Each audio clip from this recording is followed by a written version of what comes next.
Mahkamah Pidana Internasional perintahkan Vladimir Putin ditangkap. Emang bisa?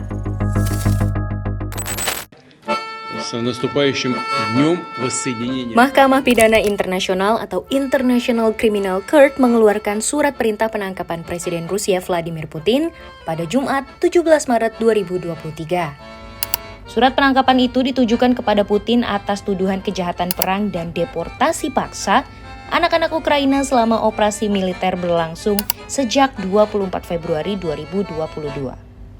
Rusia pun merespon keras pengumuman itu. Juru bicara Kremlin Dmitry Peskov menganggap ICC sudah keterlaluan. Bahkan, Ketua Parlemen Vyacheslav Volodin menyebut setiap serangan terhadap Presiden Rusia sama dengan agresi. Sebelumnya, ICC sudah melakukan penyelidikan terhadap Putin sejak operasi militer pertama di Ukraina dimulai. Mereka mendapatkan informasi melalui berbagai bukti forensik, pemeriksaan, hingga kesaksian soal orang tua dan anak-anak yang telah dipindahkan secara paksa. Imbasnya, Putin dapat ditangkap jika dia menginjakkan kaki di salah satu negara yang masuk dalam kelompok ICC. Saat ini sudah ada 123 negara yang tergabung. Indonesia sendiri belum menjadi anggota ICC. Meski begitu, negara-negara anggota ICC tidak selalu ikut andil secara langsung menangkap seorang tersangka kejahatan perang, terutama jika melibatkan kepala negara seperti Putin.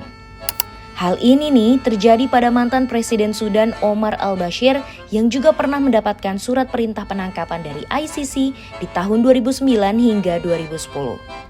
Saat itu ia pernah menginjakan kaki di negara yang masuk dalam anggota ICC seperti Afrika Selatan dan Yordania. Namun, tak ada proses penangkapan yang terjadi.